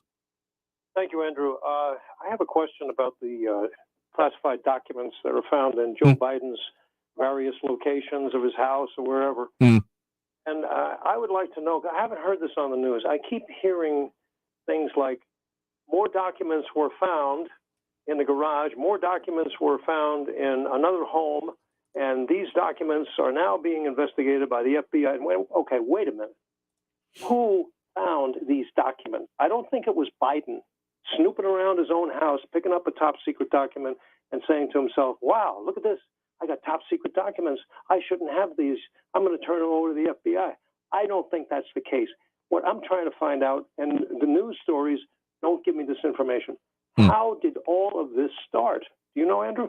So the kind of inciting thing here, and this is coming out of kind of a cursory search, because I've found the kind of a similar conception here that initially the way at least been put here is that, and I'm trying to find the actual main initial source of it, was actually from the New York Times article on, I do believe, or actually no, this one from AP, DOJ reviewing potentially classified docs at Biden Center. So there's been some of the early January stories came out about that, that were citing the idea that from about November of last year until now, that there were initially about 20 classified government documents found by his attorneys in his former office. Now, those full details on how they were found, what it was, if they were looking in the back of a cabinet and realized, oh, shoot, those shouldn't have been there, that kind of a thing. Yeah, that is not as much here. Specifically, pointing to that the first were found at the Penn Biden Center on November 2nd, and then reported to the National Archives and Records Administration. So that's some of the initial reporting here, further kind of cataloged and being put online. But there's been a lot of different and smaller stories about it. So that's what they're saying is the inciting aspect of this and what has now led to what it continues to be. Yeah, okay, I know, I hear that. But I'm saying these are Biden's lawyers, from what I understand. And they're finding different things. If they were my lawyers, I'd tell them to shut their mouth or be fired. You know, it doesn't seem that they're doing him any favors by doing this, turning in reports of, oh, these documents were found here and those were found there, et cetera. So are they working for Biden or are they working for who knows? Yeah, that's an interesting way to put it there, because, I mean, if these were, I mean, given the timelines talked about here, 14 and any number of years, okay, let's call it from the Obama administration, at least, 6 years to this point, potentially here, the being in the former offices, I guess, would be a way to consider it here. The question would be, okay, is anyone looking for these? Someone probably should have been, but given the fact that these may be printouts of otherwise electronic documents and therefore chain of custody may or may not be as, I mean, there's a whole lot of nebulousness there and issues that I never actually ended up touching in any professional capacity, because again, if I was touching actually classified documents, something went seriously wrong. Fact of the matter is that, I guess the way you're putting it there about, okay, who are they really working for here, is I guess doing due diligence and making sure that you're doing the right thing would be important, particularly probably since the prominence of the whole issue involving the Trump raids were, well, significant, and trying to avoid that and maybe not realizing the scope of it. We're getting into speculation here, I guess, is what I'm getting at. So that's why I would definitely love for there to be an investigation. Don't know if we'll actually hear the end of it, but the fact that this keeps growing, if this was someone's calculated maneuver of like trying, okay, let's just get ahead of this, I think they seriously fouled up. Yeah, I would say so. It just, again, it doesn't, I don't want to belabor the point, but it doesn't make sense to me that these lawyers are Biden's lawyers. And they're, it seems like they're eating cheese on him. And it just, the whole thing just does not make sense to me. You know, how this exactly started, why it started, and what is their end game? You know, are they going to go to every fishing village that he ever went to and dig up the dirt on him? If these are the people who are on his team, then God help him, is what I can say. Yeah, I would say some resumes are probably getting updated as those kind of things keep coming out. I will say there was one other comment that came in about, why hasn't Biden been removed or fired, any of those kind of things here, and that is not the process. I mean, there's effectively not entirely, universally and 100%, but effectively a sitting president can't be charged with a crime. In short, it has to go through impeachment. So whether this could lead to that or not, kind of going towards your end game question about could this lead to impeachment, then that is that's not a procedural question. That is a political question. And of course, there's probably a bit of will within the House of Representatives, but kind of similarly, as we talked about during the Trump administration, there are political realities then on the Senate side of it, because sure, the impeachment can be started by the House. It is then tried in the Senate. And whether or not they'd be willing to actually go through and move through a conviction is, I think that picture is clear-ish enough before we get to 2024 anyway. Yeah, that's not going to happen until we have an actual election. But, he's not my man. He is not my man, never has been. But I'm saying right is right. And if you have sneaks or rats in your own lawyer department, then it would behoove you to get rid of them. That's all I got to say, Andrew. Yeah, fair enough here. It's an interesting point to be made, so appreciate the point in the call. You have a good one there. Thank you, sir. All right, and with that, we will go ahead and take that next break right now. Again, we're doing that kind of making up for what we weren't really able to do on Friday. We're taking those calls throughout the whole day, and we're calling it the free-for-all show to make up for last week. We'll still take Friday here, but we're just doing some, schedule modifications for this week. In any case, if you want to get on the line, that number to do so is, of course, 915-544-5876, 915-544-KTSM. Back after this break with more Talk El Paso here on News Radio 690 KTSM. Stay tuned.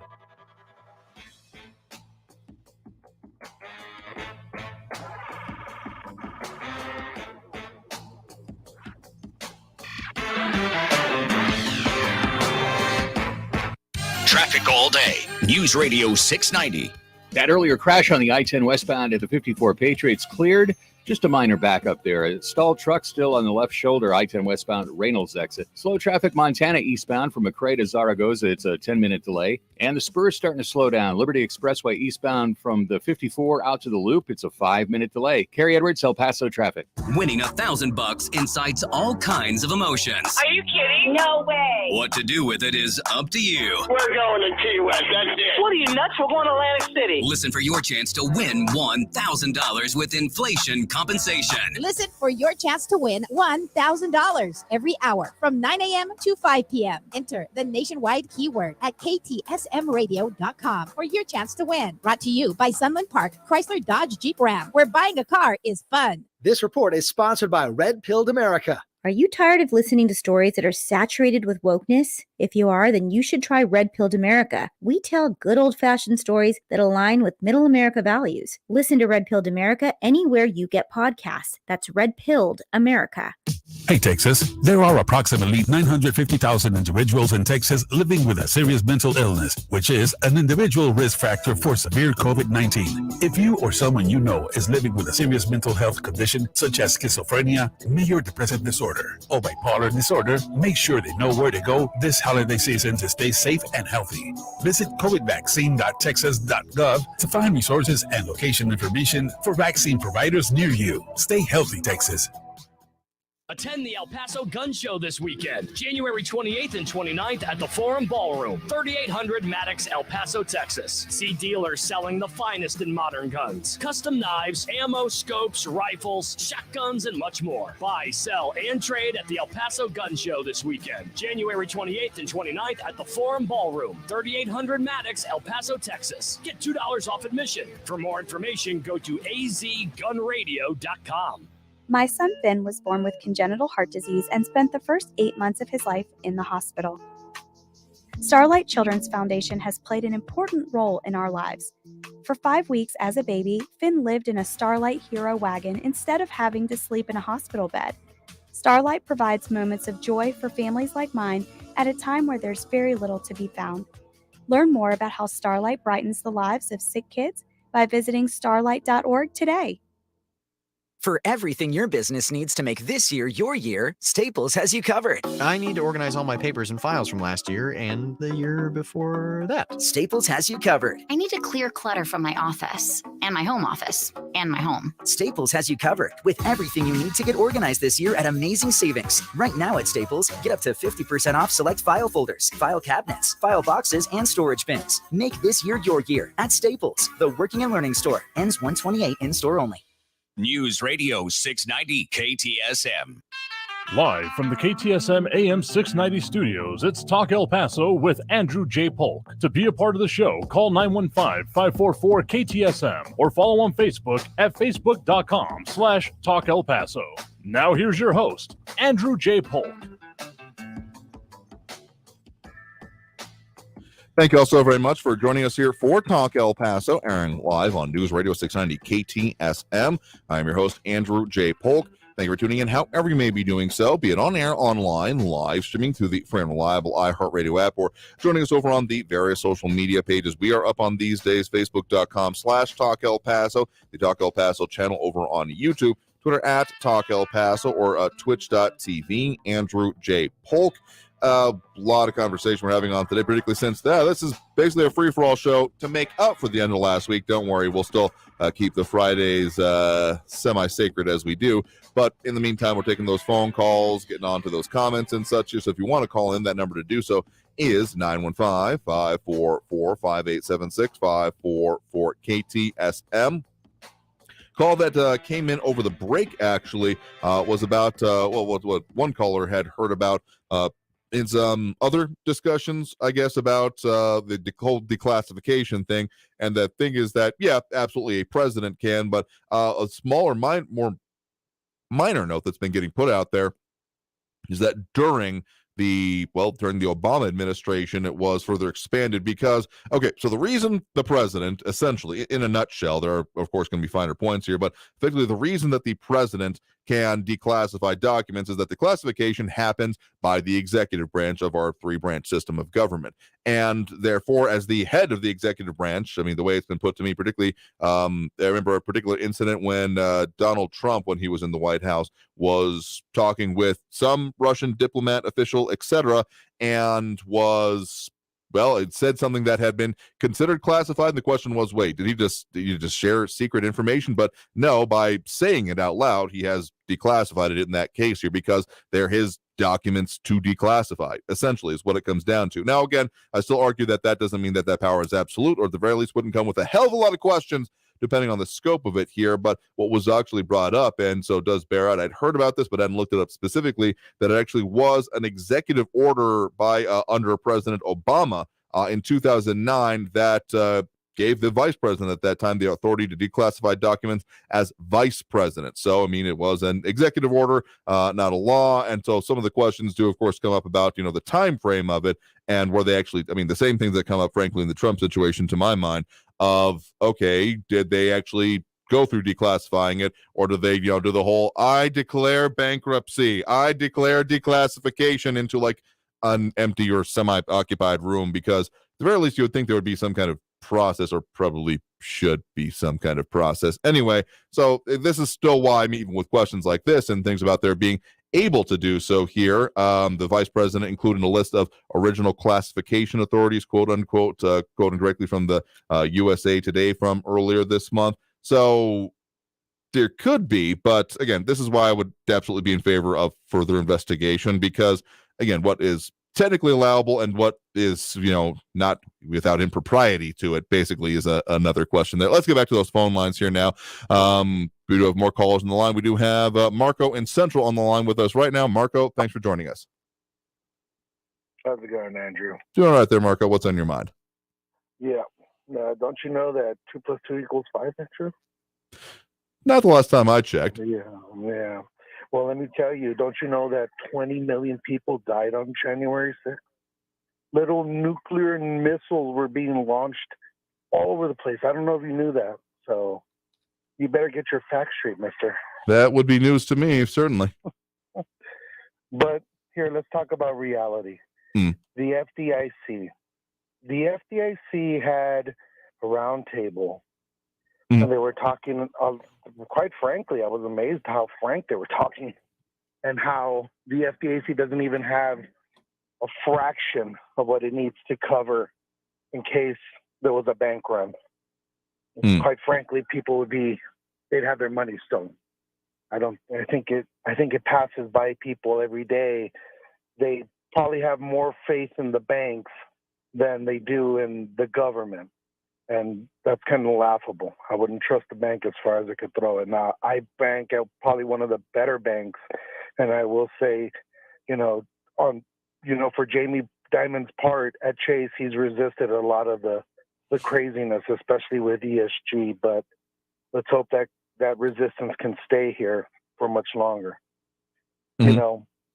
If there were defaults of money or a money crash, quite frankly, every day that passes by, because right now Germany is getting ready to send some of their biggest, people movers and artillery. It's a combination of an artillery slash Humvee, and it could take about 15 people in it. But it's also an artillery piece, and they're getting ready to move that to Ukraine. Chomsky came out, and he literally is. I mean, I'm sitting here as a person on the right saying, "Hey, Noam Chomsky's kind of saying we're about to hit 11:58, guys. Maybe we should try to roll that clock back a little bit." But Noam Chomsky thinks we're there, and also along with that, Henry Kissinger has been sounding the alarm, saying, "Hey, we're on the brink of nuclear war." Why does that matter?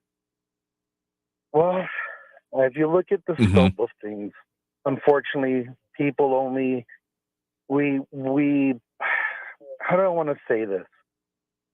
The world we perceive in front of us as we live, spend money, do our daily things, there are layers to this existence.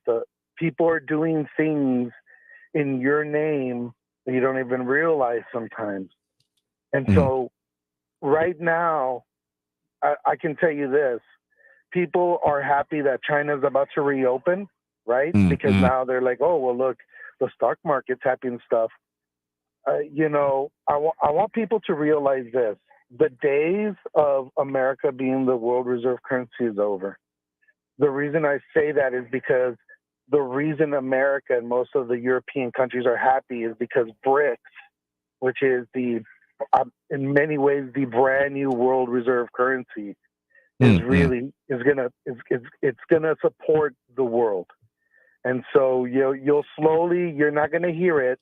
I think the world has pretty much given up on trading petroleum with the U.S. dollar, because why get a U.S. dollar when you can get a bond from China and they'll pay you with gold, not some word of some bureaucrat out there telling you, hey, we got your back.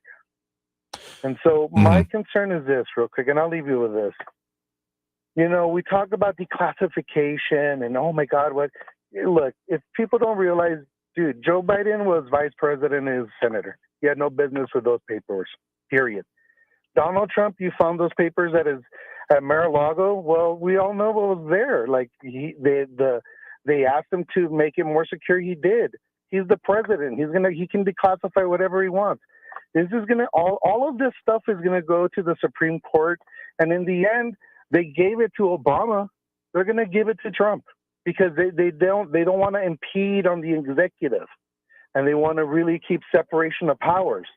That's important because sometimes, Trump's talking to an ambassador in Russia, and he's just like, "Oh, by the way, blah blah blah," and everyone's like, "Oh my God, he just spilled the beans." Well, no, he didn't. He's the president. He felt like telling the dude the beans, and that should be that.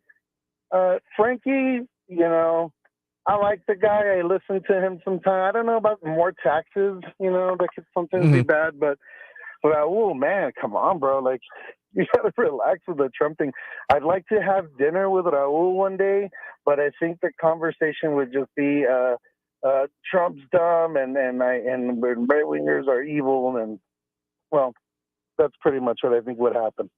Hey, Andrew, have a good night, brother. Be careful with that snow, and We'll talk another day. Absolutely. Thanks for the point in the call. Do appreciate it. No problem, brother. I will say this on there, as much as you talk about, oh yeah, there's a little bit of snow, everything's going to go nuts around here. There have been a couple, at the very least. Let me double check here, because I think we have some updates from our news partners at KFOX 14 that there's actually now at least a couple of school districts in our area who have now been saying that they are going to be looking at some delayed starts tomorrow.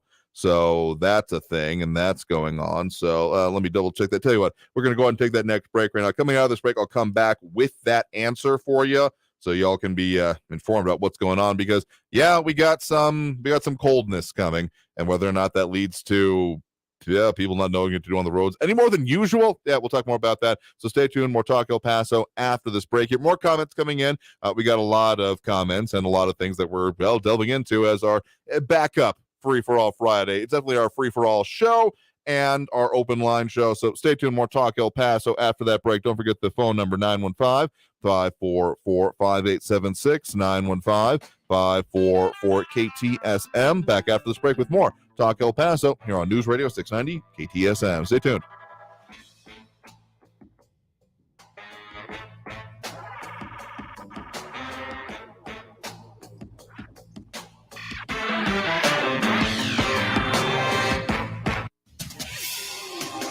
El Paso's News Radio 690 KTSM. Hello, this is Erica Castillo with this KFOX 14 News Update. The man accused in the mass murders of 23 people at the Cielo Vista Walmart in 2019 will plead guilty to federal charges. Patrick Crucius will enter the plea at a new arraignment on February 8th. Last week, federal prosecutors announced they will not seek the death penalty. Crucius could still face a death penalty if convicted on a state capital murder charge. El Paso police are investigating a shooting in Far East El Paso early this morning. Police reportedly discovered bullet casings in the parking lot of the Sunfire Village Plaza. The shooting reportedly happened at a bar, and someone was taken to a hospital with serious injuries. Our news crews report officers going in and out of the Showtime bar. And an El Paso water employee was rescued after falling into a large water tank this morning. The water tank was empty. The report around 10 o'clock indicated the man, believed to be in his 50s, fell into the tank in the 4100 block of Delta near Boone Street. Rescuers used a pulley system to get him out, and he is in stable condition in the hospital. I'm Erica Castillo with this KFOX 14 News Update.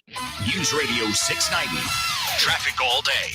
No major crashes on your El Paso freeways right now. Diana Drive eastbound at Gateway North, there's an injury accident. A stalled vehicle on Trans Mountain westbound before the Summit Pass. Stop and go traffic on Global Reach. 24-minute delays southbound from the Spur down to Montana Avenue. And Zaragoza is still stop and go northbound between the Loop and Montana with 7-minute delays. Carrie Edwards, El Paso traffic. From the KFOX 14 Severe Weather Center, I'm Chief Meteorologist Brad Montgomery. It looks like an interesting evening. We're going to go colder, gusty, rain showers changing over to snow showers as we move into the nighttime. If you're going to be heading out this evening, definitely want to stay bundled up. Cold start tomorrow morning, around 32 degrees El Paso, and it looks like a cool one for a Tuesday. 20% chance of morning flurries with highs in the lower 50s by the afternoon. From the KFOX 14 Severe Weather Center, I'm meteorologist Brad Montgomery. This report is sponsored by Staples Stores. Staples has everything you need to get organized this year at amazing savings. Right now, get up to 50% off select folders, file cabinets, file boxes, and storage bins. In-store only, offer ends 1/28. Make this year your year with Staples, the working and learning store. Hey, El Paso, Ivan Ochoa, General Manager from Sunland Park Chrysler Dodge Jeep Ram Fiat. Thank you, El Paso and surrounding areas, for helping us be El Paso's #1 volume dealer in new Chrysler, Dodge, Jeep, and Ram sales in 2022. Our goal is to ensure that everyone gets the best deals and exceptional trade-in offers so we can be #1 again in 2023. Trade in and trade up for less during the Start Something New sales event at Sunland Park Chrysler, Dodge, Jeep, Ram, Fiat. For a limited time, get super low 2.9% APR for 72 months on new 2022 Ram trucks. Super low 1.9% APR on 2023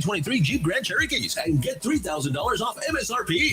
Plus, we have a huge selection of new Dodge Chargers and certified pre-owned vehicles with the best prices in town. Worried about your trade or credit? Don't sweat it. Our lenders will push to approve your credit, even if your credit is less than perfect. Trade in and trade up for less at Sunland Park Chrysler, Dodge, Jeep, Ram, Fiat. Where buying a car is fun at I-10 at Sunland Park Drive or online at sunlandparkdodge.com. Estamos en tu esquina, El Paso. El Paso strong. Includes factory rebate and dealer discount plus TTNL. 2.9% APR is $15.15 per thousand finance. All select vehicles with approved credit. Offers not combined. Are you tired of listening to stories that are saturated with wokeness? If you are, then you should try Red Pilled America. We tell good old-fashioned stories that align with middle America values. Listen to Red Pilled America anywhere you get podcasts. That's Red Pilled America. This report is sponsored by Red Pilled America. Not on my watch, our military service members say, as they volunteer to serve. As they move out, stand firm, and take fire.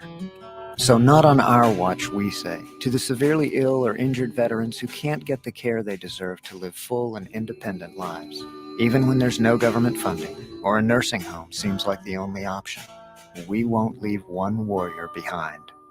Not on our watch. Join us at findwwp.org.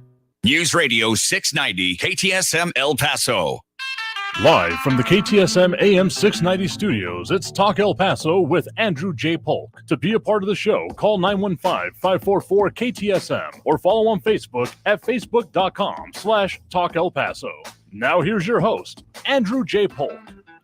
Thank you all so very much for joining us here for Talk El Paso, airing live on News Radio 690 KTSM. I'm your host, Andrew J. Polk. Thanks for tuning in, however you may be doing so, be it on air, online, live, streaming through the free and reliable iHeartRadio app, or joining us over on the various social media pages we are up on these days, facebook.com/Talk El Paso, the Talk El Paso channel over on YouTube, Twitter at Talk El Paso, or twitch.tv, Andrew J. Polk. A lot of comments coming there, those dropping those likes and reacts, we do appreciate, including Robert Haynes, James Ratcliffe, James Holmes, Bernadette Bandicol, Flaco Jimenez, Ida Beza Gardner, Robbie Flores, Monaco Cervantes, and then this is not to neglect our other pages, including, of course, YouTube. We got RJ and Patriot Chick, among others here, including RJ saying, only in El Paso will they shut down for a potential 38 snowflakes. Who knows? And Patriot Chick, I guess, along the same lines here. Do have some of those updates promised I would talk to you about here. A bunch of the local school systems and even some organizations specifically looking at 2-hour delays at this point. And actually, during the break here, staff in the building got the call from the Isleta Independent School District that they're looking at a 2-hour delay tomorrow for the start there. But otherwise, EPISD, Socorro ISD, Cañetillo, Las Cruces Public Schools, even technically Fort Bliss, all doing about 2-hour delayed starts. Fort Bliss is a report time for duty no longer than 10 a.m. That the Fort Bliss Child Development Centers will have normal operating hours. But then Doña Ana County will also be a 2-hour delay. They've got the list being updated over on our, again, with our news partners there at KFOX 14. Check it on the main page so you can see what's going on, because as a Patriot Chick also saying, a temperature drop, it's starting to get chilly out there. Yeah, it's already coming down. So, I mean, it's been a kind of gloomy day overall. But, yeah, stay safe out there. I mean, maybe don't be too much out on the roads tomorrow, because if we got those, overnights, windy and or freezing conditions, already been doing the road treatments you can see on the major highways and text up maintain roads. But let's go back to those phone lines now, as we are still completing out the whole free-for-all thing that we do, or meant to do Friday, but stymied by technology, but back up with it right now. We got Jerry in the northwest side of town with us on the line here right now. Jerry, thanks for joining us. Well, thank you, Andrew, for taking my call. Thank you for calling. I did try to call in last Friday, but I guess you guys were down. Yeah, someone kicked a cable somewhere, and I would go kick them if I knew where that happened. Oh, okay. I'm in northern New Mexico, and we are getting a lot of snow up here. Yeah, already okay. had three inches this weekend. So the reason why I called, have you heard about some of the new bills going through the state legislature of New Mexico concerning gun control? Yes, that's been kind of one we mentioned here. There was, of course, the whole state of the state address being done by New Mexico Governor Michelle Lujan Grisham, and kind of in relation to, Rust, kind of that whole shooting situation has been a backdrop for it, but in other situations as well, including what has happened, with that now wasn't elected, but candidate for the state house up there. Yeah, those were certainly major points that I know she touched on, and is now going forward into this this pretty condensed legislative session. It's like 60, 90 days, something like that, right? 60 days. 60 Great. days. Okay. Reason why I'm calling, one I'm really concerned about, there's two of them I'm really concerned about, but one in particular is called HB 50, which means House Bill 50, and it deals with magazines. In Mexico, they're going to take away every magazine that you have that holds more than 9 rounds. Now, there's only a few pistols that I know that hold less than 9 rounds. Those are the 1911 style, 45s. Anyway, and if you're caught with them, it's a 4th-degree felony. So I don't know what they're going to do, if they're going to go house to house searching for magazines that hold more than 9 rounds for any type of firearm. but they are backing it up with a $1.5 million subsidy to some organization that's going to try to find out, control this, to try to implement it. Right. And yeah. I'm concerned about it. I'm concerned about it because there's lots of people that are not going to comply. And when they try to break into the houses, the sheriff or the system or the policeman that the system may get bodily hurt while they're trying to protect their property. The individuals under the Second Amendment are trying to protect their property. Mm-hmm. So, New Mexico citizens, please call your representative, find out who they are, and it don't matter if they're not your same party. If you're a Republican and they're a Democrat, they still work for you. So call them and tell them they need to vote no or not on HB 50 and HB 101 if it comes up. HB 101 deals with assault weapons. They're going to try to get rid of all assault weapons.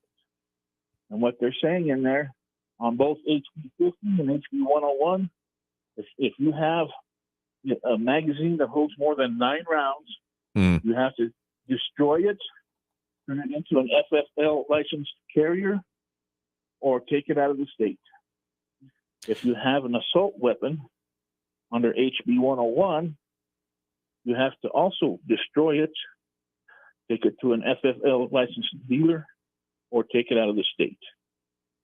That's going against your Second Amendment rights, which, from what I understand, when every state joined the State of the Union, they actually signed like a contract saying that they would support the Constitution of the United States, which included the Bill of Rights, which includes the Second Amendment. And so, New Mexico citizens, you need to go to NMLEGIS, New Mexico Legis.gov, and look it up. Find out for yourself. Don't take my word for it. Yeah, the bills for yourself. The bills are actually, I've been scrolling through them here as you've brought them up. They're actually, there's legalese, certainly, but they are not too much like referential of other sections. Other things here, you can pretty much read them in their entirety. I'd call them like a couple of pages each, frankly, and going through all the definitions and parts of it here. So, yeah, particularly those in New Mexico. I will say some of the interesting caveats that I don't think would maybe come into the place, including particularly for the NM50 that have stuck out to me anyway, is about the exceptions of course, being the first one is there a resident of another state who transports a large capacity magazine into New Mexico for use exclusively in an established shooting competition. So like any of the shooting competitions I've seen in the regional organizations could still do that, but they'd have to be coming from out of state. And then of course other things about peace officers, active or reserve member of the United States Armed Forces, an FFL, a forensic laboratory, historical society. So there are interesting provisions there. We'll see how much that actually ends up going through here. But if anyone's concerned, wants to talk about this or have their person know about it,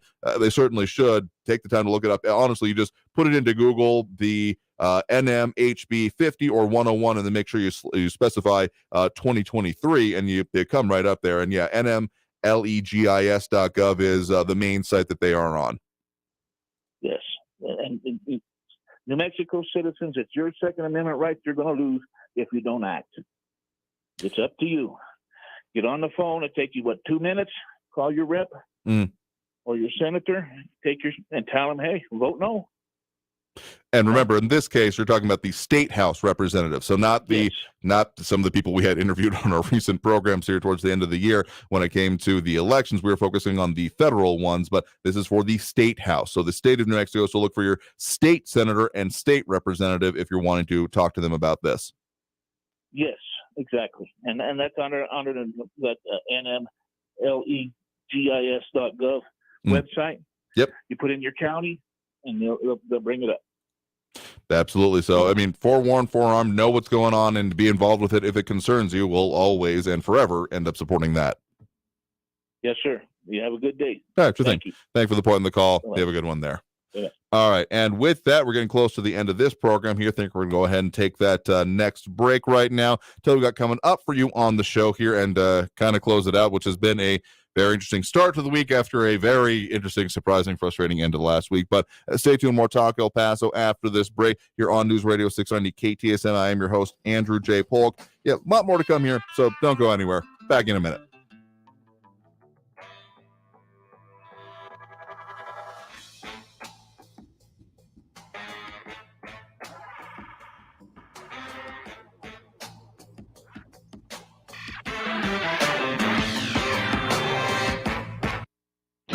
Traffic all day. News Radio 690. El Paso Fire and Medical on the scene of a crash. Gateway North at Diana, that's also blocking the right lane. Northbound Yarborough at Gateway East, an accident reported. Slow traffic on Montana Avenue eastbound from McRae out to Zaragoza, so 13-minute delay. And it's stop and go on Global Reach southbound from the expressway down to Montana Avenue, 30-minute delays. Kerry Edwards, El Paso traffic. This report is sponsored by the Ben Ferguson Podcast. Coming up on the Ben Ferguson Podcast, Hunter Biden, while addicted to drugs, hooking up with prostitutes, was living in Daddy's house where the classified documents were being stored. So were the Chinese visiting him? I'll explain exactly who may have been in that house. Download the Ben Ferguson Podcast now. El Paso. Does getting credit up to $150 a month to spend on everyday needs like food and over-the-counter products or to pay for utility bills sound good? Then ask about a United Healthcare Dual Complete Plan. You'll keep all your Medicaid benefits and get more benefits at no cost to you. Call United Healthcare today at 1-855-UHC-MORE. That's 1-855-UHC-MORE. Benefits, features, and/or devices vary by plan and area. Limitations and exclusions apply. Food, OTC, and utility benefits have expiration time frames. Call your plan or review your evidence of coverage EOC for more information. Hey, Texas, there are approximately 950,000 individuals in Texas living with a serious mental illness, which is an individual risk factor for severe COVID-19. If you or someone you know is living with a serious mental health condition such as schizophrenia, major depressive disorder, or bipolar disorder, make sure they know where to go this holiday season to stay safe and healthy. Visit covidvaccine.texas.gov to find resources and location information for vaccine providers near you. Stay healthy, Texas. I didn't think it was possible to meet someone like Susan. We just clicked after realizing we each have a strong sense of self and share the same core values in life. After taking our advanced personality test, Daniel and Susan matched on Silver Singles, the secure dating site for 50-plus singles who know what they want. Sign up today at silversingles.com/date. That's silversingles.com/date. Paid actors representing true customer testimonials. Names have been changed. My doctor told me my cholesterol is borderline, so I took control with Garlic Healthy Cholesterol Formula. Garlic helps maintain healthy cholesterol safely and naturally. It's odor and taste-free, and Garlic is a world leader in garlic potency. I'm taking charge of my cholesterol with Garlic Healthy Cholesterol Formula, cholesterol's natural enemy. These statements have not been evaluated by the FDA. This product is not intended to diagnose, treat, cure, or prevent any disease. The term natural references only the garlic in the product. Use as directed. Teens in foster care will love you, even if you don't know the lingo. Dad bod, noun. The result of the occasional donut, always washed down with confidence. Brought to you by the U.S. Department of Health and Human Services, Adopt U.S. Kids, and the Ad Council. Visit adoptuskids.org. El Paso's News Radio 690 KTSM. Live from the KTSM AM 690 studios, it's Talk El Paso with Andrew J. Polk. To be a part of the show, follow on Facebook at facebook.com/Talk El Paso. Now here's your host, Andrew J. Polk. Thank you all so very much for having joined us here for Talk El Paso, airing live on News Radio 690 KTSM. I am your host, Andrew J. Polk. Thank you for tuning in, however you may have been doing so. Of course, we've talked about a lot of things here today, and more comments still going by here, and we'll adjust a couple more of those. But just want to let you know about, of course, what we got coming up for you here on the program. We'll kind of treat it tomorrow as our usual Monday, so the big stories of the week, those kind of things here. And we'll be, of course, after the departure of Estefania Seifert, her last day was Friday, we're going to be working on some replacements for our usual Wednesday segments. But otherwise, a lot more coming up about, including questions about gun laws and other things like that we have been going on. Some of the stuff we're working on for you. Of course, the legislative session will continue to be a focus here. Well, I guess both of them, really. Usually, don't usually focus too much on New Mexico, but since it's being brought up, we'll probably still keep focusing on that there. But at least one thing I wanted to mention here is that I had mentioned something towards the end-ish of last week. I think it was Thursday, about a kind of 3 strikes you're out and kind of thing here. So we have some very, very simple policies whenever it comes to what we have on our social media. The FCC rules certainly apply to the calls on air and also discussion, etc.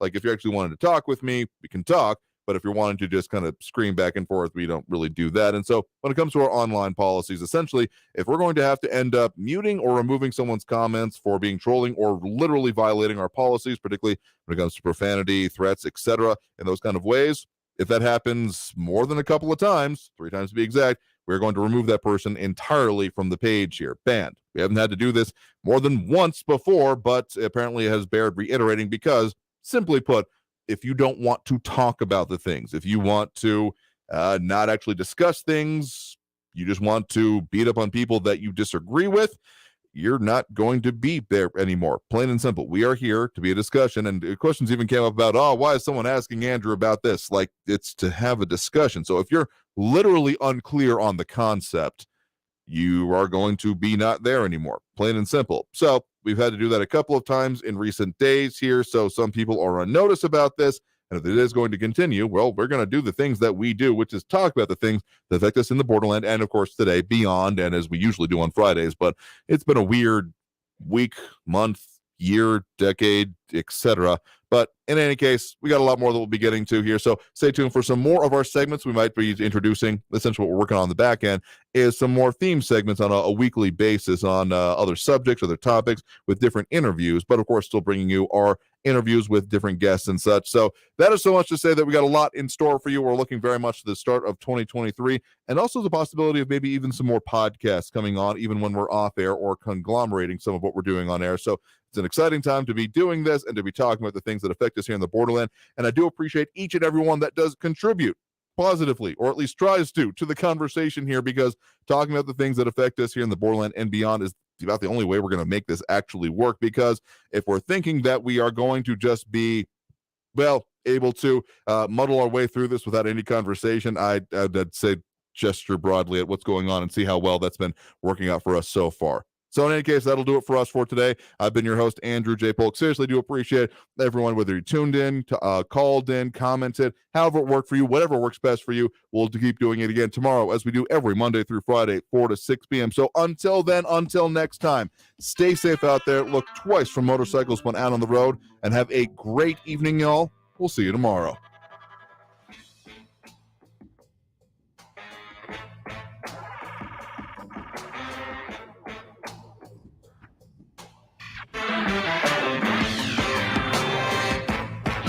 Traffic all day.